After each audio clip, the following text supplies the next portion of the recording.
This is a video tutorial on how to register to vote in California. My name is Dr. Jessica Gallucci, and I'm a professor of political science at Chabot College. A lot of times when students talk to me about registering to vote, they're a little bit hesitant because they're worried it might take a long time, it might be a cumbersome process, and they don't really know how to do it. And a lot of times I get that because when we register for things in life, they can sometimes be difficult and cumbersome and hard to understand. Thankfully, registering to vote is nothing like that. It's super simple, it's super easy, and you can get it done in less than 3 minutes. All you need to have is a driver's license or your social security number handy. So let's go on ahead and register to vote. The best place to start is to go to the Chabot Votes website, which is www.chabotcollege.edu/vote, as you guys can see up here.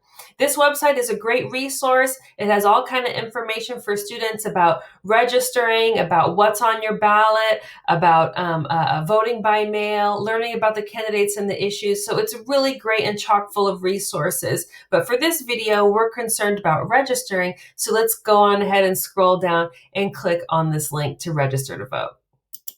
So once you click that link, you'll find yourself on the California Secretary of State's website. The Secretary of State is in charge of elections and voter registration.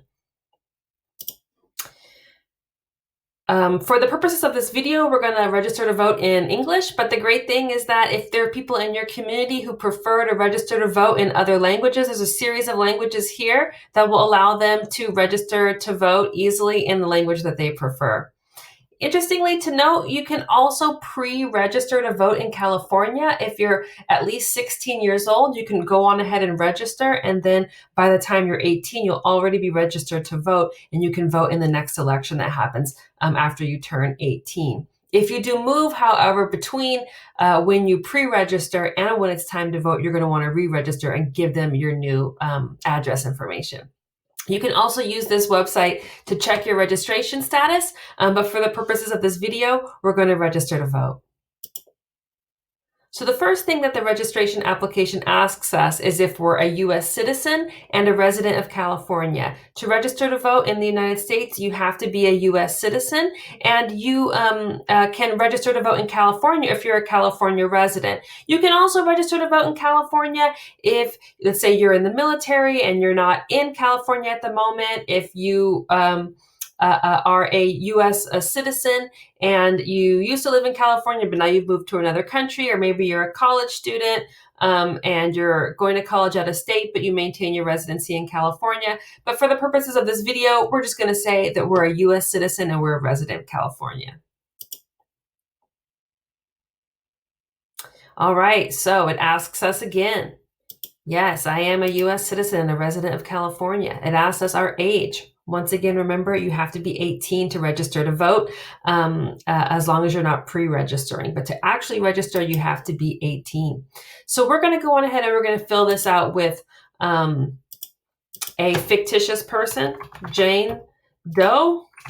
Okay, Jane Doe wants to register to vote, and we'll give her a fake email, janedoe@gmail.com.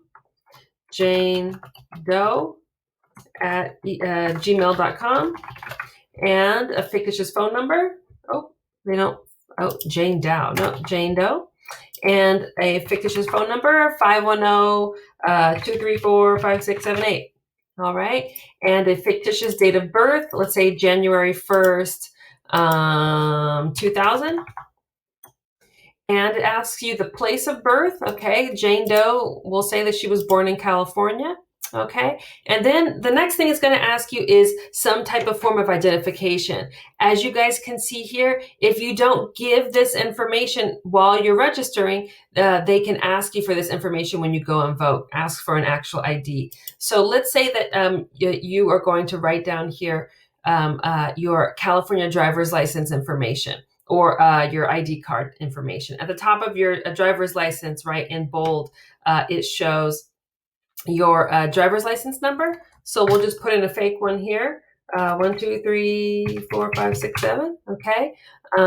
And you can also, if you don't have a California driver's license or ID card, you can click this here. All right.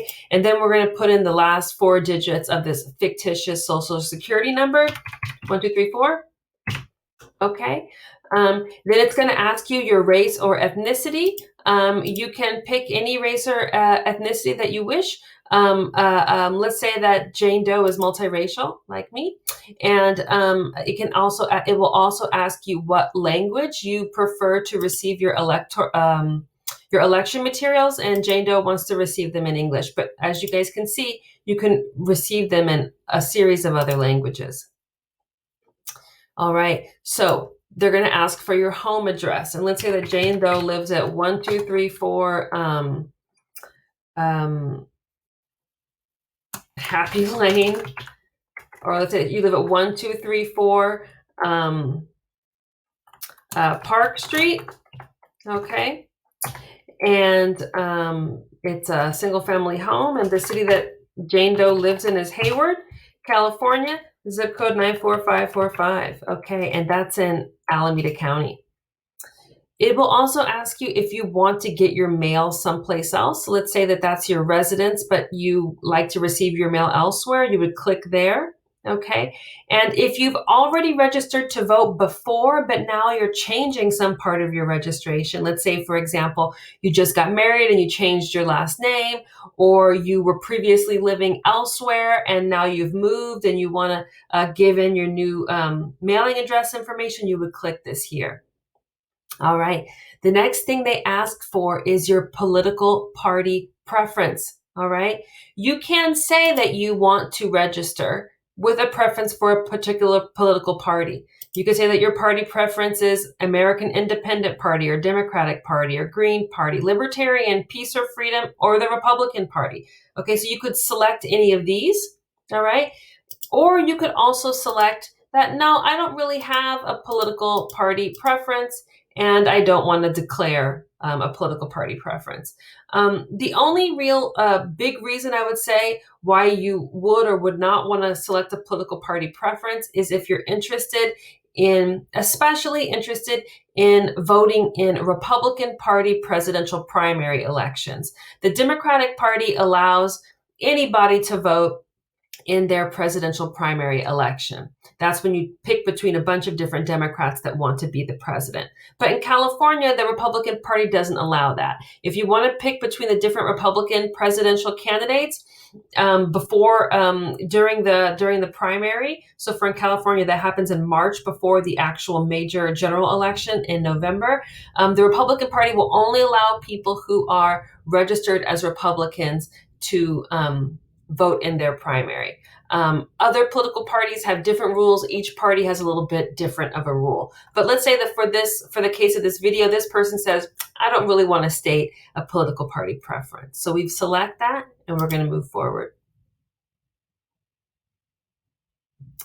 Okay.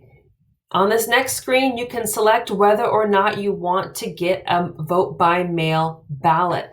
Say, yes, I want to get my ballot by mail before each election. I'm recording this video in September 2020. So for this particular election during COVID-19, everybody in California who's registered to vote will get a mail-in ballot mailed to them, whether or not they selected this selection here.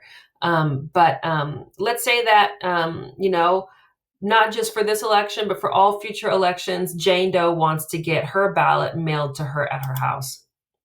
Okay, so she would select there. Okay, and it asks you, do you want to get your voter information guide, which is a packet of information they send to you about what's on your ballot and how to vote?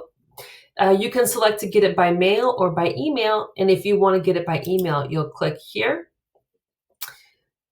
Same thing for the county voter information guide, which is on the elections that are specific to your county. You can also pick here that you want to work at the actual polls, at the in-person polls. On election day, you get paid for that. You do a training and you get paid. If you want to do that, you would click here, okay? And you can provide a polling place on election day. Let's say you happen to, run a church or something like that, and you have a church basement that you can provide to the Secretary of State to allow people to vote at your church basement. You would click this here. If you want your voting materials in an accessible format, let's say that you are blind and you want to be able to get more accessible voting materials, you would click here. If somebody actually filled out this form for you or helped you to fill it out, you would click here. And then here it asks you if you consent to have your signature that you gave to the DMV when you got your driver's license or your ID card to use that signature for signing this registration. If you click no, they will send you something in the mail, what you will have to sign and send back to them that will serve as your signature saying, yes, I signed that I registered to vote. But Jane Doe already has a driver's license. She doesn't want to deal with that. So she's just going to click yes. Go on ahead and use a signature I already gave to the DMV as a way to sign this document. Okay, and then the next piece here that they ask is you declare under penalty of perjury under the laws of California that you are a resident, you're not in prison, you're not currently in state or federal prison or on parole for the conviction of a felony. Remember that in California, it's September 2020, so as of now, anyone can register to vote as long as they are not in state or federal prison and as long as they are not currently under parole for a felony. But if you're on probation or if you have a felony on your record but you're off of probation, you can go on ahead and start voting again. There are a few nuances here about this. So go to the Chabot Votes website if you want to get more information on exactly who can vote based on your criminal record and whether or not you're currently on parole. You need to declare that you're not currently found mentally incompetent, all right? That it's a crime to unintentionally provide incorrect information on this form, and that this form is true and correct. All right, so now it asks you to look back over your information, check it, make sure that it's correct. Okay, so you will go through. I'm obviously not going to submit this because I don't want to provide incorrect information on a form. This is just a form that was filled out for the purposes of creating a tutorial. So once you're done, click submit. And there you go. You're registered to vote and you're ready to go. You will start receiving information about the election, either in the mail or by email based on what you selected. And you'll get your ballot by mail if that's what you selected. And for 2020, everybody's going to get a ballot in the mail. But in future elections, you could also go on ahead and vote at a polling place. Must say that even in 2020, there will be some polling places to provide accessible voting locations to people who need that. So as you guys can see, it's 5 different screens. Not super hard, pretty basic. This video was longer than 3 minutes because I was describing everything as I was doing it. When you guys do it, you guys will just come in here, fill out the information, charge through, and submit. So that's it. Registering to vote is easy, it's simple, and it's super important, you guys. Make sure that your voice is heard on Election Day. Thanks a lot.